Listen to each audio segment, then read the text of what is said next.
đưa tôi tỏ hai chiếc này ok tỏ cho nào mùi bì bay nhưng mà chúng kia đi sao mà nhiều liền mong ôi yêu chia con rồi bè chim cam la la la la yêu sang mà cùng cô đem hát la la la la yêu ra nên đây miền bờ ở tràng đang biết nhưng mà chúng kia đi sao mà em rồi miền bờ ôi yêu chia con rồi bờ bè chim cam la la la la yêu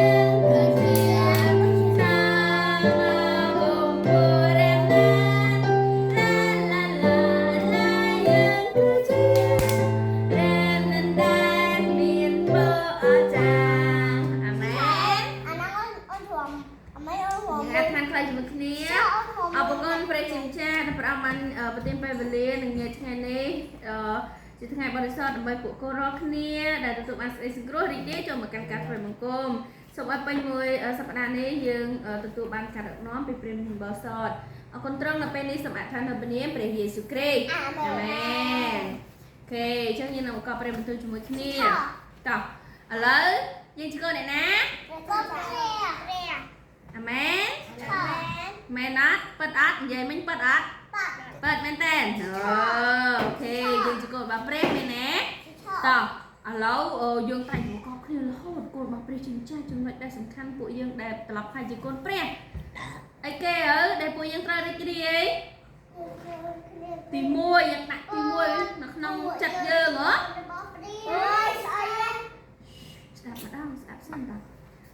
ឥឡូវណាគេដឹងណាគេឆ្លើយចំនួនត្រូវបានលិនតោះចំណុចដែលខ្ញុំតែនិយាយរហូតដែលពួកយើងខ្លាយជាកូនព្រះហើយយើងត្រូវតែដាក់ចំណុចនោះសំខាន់ជាងគេមកកាន់ពួកយើងអីគេការអីការធ្វើបង្គំអូយទេដៃតាមួយតោះទេដៃយើងសរសើរយើងទេដៃបែរដើមហើយយើងសរសើរធ្វើបានអរគុណព្រះតោះ1 2 3ធ្វើបានអរគុណព្រះវ៉ាវលើមែន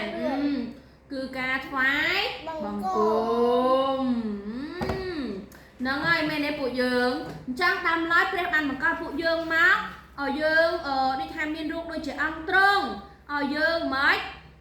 ដូចថាព្រះអង្គបានប្រទានព្រលឹងវិញ្ញាណមកកាន់ពួកយើងឲ្យដូចថាឲ្យព្រះអង្គក៏គង់នៅជាមួយនឹងយើងហើយកាលណាតែយើងដែលមានទ្រង់គង់នៅជាមួយយើងរស់នៅមានសុភមង្គលណាមែនទេហ្នឹងហើយព្រះអង្គក៏បានប្រទានអំណាចនឹងព្រះពរឲ្យយើងអាចបង្ក្រាបគ្រប់គ្រងនឹងដូចថាគ្រប់គ្រងភពផែនដីនេះទាំងមូលទៀតមែនទេហ្នឹងហើយឲ្យយើងគ្រប់គ្រងអ្វីៗទាំងអស់មែនអត់យើងមានអំណាចមកពីព្រះអង្គហើយអីដែលពិសេសនោះគឺព្រះអង្គបានប្រទានព្រះពរមួយមកកាន់ពួកយើងដល់ពិសេសដែលជាចំណុចសំខាន់ណាគឺការថ្វាយបង្គំមែនទេមើលពួកយើងពីមុនមើលយើងអត់ស្គាល់ព្រះយើងបានមកថ្វាយបង្គំអត់ទេមែនទេយើងអត់ដឹងថាថ្វាយបង្គំនឹងមិនទៀតមែនអត់ប៉ុន្តែឥឡូវនេះយើងបានស្នាឡើងវិញដោយសារតែពួកយើងបានជឿលើព្រះអង្គម្ចាស់យេស៊ូវគ្រីស្ទមែនទេយើងត្រឡប់ហើយជាកូនព្រះយើងទទួលបានសេចក្តីសង្គ្រោះអញ្ចឹងគឺយើងអាចរីករាយជាមួយនឹងការថ្វាយបង្គំបានហើយមែនទេចុះបើស្ថានភាពពីមុនដែលពួកយើងដូចថាអត់ស្គាល់ព្រះជាម្ចាស់តទៅសោះអញ្ចឹងយើងមិនប្រកាសណាមិនមែនរីករាយមកកាន់ការថ្វាយបង្គំទេប្រកាសជារីករាយដូចថាប្រកាសជាដូចថារស់នៅទៅមិនទៅគោរពសែនព្រេនទៅសុភៈរូបចរិតព្រះខាញ់ខ្លាយបានហើយមែនទេហើយយើងប្រកាសជាដូចថាទៅជឿលើសាសនាហើយមែនទេដែលខាងក្រោយសាសនាការគោរពរូបព្រះខាញ់ខ្លាយហ្នឹងណាគេគឺអរិយសាសនាមែនទេវិញ្ញាណអាក្រក់វិញ្ញាណដូចថាងងឹតទាំងអស់ហ្នឹងមែនអត់ដែលវាចាប់ជាប់មកកាន់ព្រលឹងវិញ្ញាណរបស់ពួកយើងមែនទេអញ្ចឹងវាតែងតែមិនវាតែងតែលបួងកុហកយើងឲ្យយើងទៅគោរពសុភៈអញ្ចឹងយើងដូចថាទៅគោរពនឹងសុភៈតារបស់ទាំងអស់ហ្នឹងហើយអញ្ចឹងយើងអត់ស្គាល់អំពីការថ្វាយបង្គំទៅកាន់ព្រះដ៏ពិតទេមែនទេវាឲ្យយើងទៅគោរពព្រះដតីអញ្ចឹងទៅមែនទេអញ្ចឹងការដែលគោរពព្រះដតីហ្នឹងគឺមិនឲ្យជីវិតរស់នៅយើងមានសុភមង្គលដ៏ពិតអត់ទេមែនទេការដែលគោរពរូបព្រះខាងខ្លាយទាំងអស់ហ្នឹងឲ្យយើងមានសុភមង្គលបានអត់នេះតាអត់ទេមែនទេដាច់ខាតអត់បានទេមែនទេកាន់តែគោរពកាន់តែមានដូចថាបញ្ហាចូលក្នុងជីវិតទៀតមែនទេជាពិសេស គឺជំងឺផ្លូវចិត្តជំងឺស្ទះអារម្មណ៍ដូចថាជំងឺបាក់ទឹកចិត្តឬក៏ខាងព្រលឹងវិញ្ញាណរបស់យើងមែនទេព្រោះព្រលឹងវិញ្ញាណរបស់យើងអត់ទទួលការដោះស្រាយយើងអត់អាចរំដោះឲ្យរួចចេញពីដូចថាបញ្ហាការដែលយើងដាច់ចេញពីព្រះបានទេមែនទេហើយយើងរស់នៅជីវិតរស់នៅរបស់យើងចាប់ចប់ដោយវិញ្ញាណរក្សាឋានទៀតមែនអត់អញ្ចឹងគឺយើងអត់អាចរំដោះខ្លួនយើងរួចទេអញ្ចឹងយើងក៏មិនអាចទៅស្វែងរកសុភមង្គលបានដោយខ្លួនឯងដែរមែនទេអញ្ចឹងមានតែព្រះជាម្ចាស់ទេព្រះអង្គជាអ្នកដែលមកស្វែងរកយើងព្រះអង្គជាអ្នកដែលសង្គ្រោះមកកាន់ពួកយើងមែនទេអញ្ចឹងតាមរយៈដូចថាផ្លូវដែលអាចឲ្យយើងទៅជួបជាមួយនឹងព្រះជាម្ចាស់បានគឺមានតែតាមរយៈព្រះអង្គម្ចាស់អីគេមែនគឺព្រះអង្គម្ចាស់យេស៊ូវគ្រីស្ទតែមួយគត់មែនទេមែនពួកយើងអាចទៅស្វែងរកផ្លូវណាផ្សេងបានអត់អត់ដាច់ខាតអត់បានទេមែនទេសាសនាក៏អត់ជួលលើទស្សនៈវិទ្យាសាស្ត្រក៏អត់ដែរមែនទេអ្នកវិទ្យាសាស្ត្រអាចនាំពួកយើងទៅជួបព្រះបានទេអត់ទេមែនទេដោយសារគាត់ក៏ជាមនុស្សលោកីគាត់ក៏ជាមនុស្សដែលមានបាបមែនទេដាច់ចេញពីព្រះដូចគ្នាមែនទេអញ្ចឹងគាត់ក៏ត្រូវការព្រះដែរត្រូវការជួបព្រះគាត់ក៏ត្រូវរកចម្លើយដែរមែនទេប៉ុន្តែចម្លើយនឹងគឺមានតែតាមរយៈព្រះយេស៊ូវដែលយើងមកជាព្រះគ្រីស្ទតែមួយគត់មែនទេហ្នឹងហើយអញ្ចឹងមានតែព្រះអង្គប៉ុណ្ណោះដែលឲ្យយើងមានផ្លូវទៅជួបព្រះអញ្ចឹងបានព្រះអង្គមានព្រះបន្ទូលនៅក្នុងព្រះគម្ពីរយ៉ូហានជំពូក14ខ6គឺព្រះអង្គគឺជាផ្លូវជាសេចក្តីពិតហើយជាជីវិតតើនៅក្នុងតើទៅតាមព្រះអង្គទៅយើងអាចទៅឯព្រះវរបិតាបានមែនទេហ្នឹងហើយអញ្ចឹងតាមរយៈព្រះយេស៊ូវគ្រីស្ទតែមួយគត់ចាំបានហើយណាចឹងពួកយើងស្ដារឡើងវិញនឹងរីករាយជាមួយនឹងការថ្វាយបង្គំបានហើយណាដោយសារតែពួកយើងត្រឡប់ថៃជាកូនព្រះអញ្ចឹងយើងរីករាយបានហើយណាហើយមែនទេអញ្ចឹងចំណុចស្នូលរបស់ពួកយើងឥឡូវនេះយើងគឺជា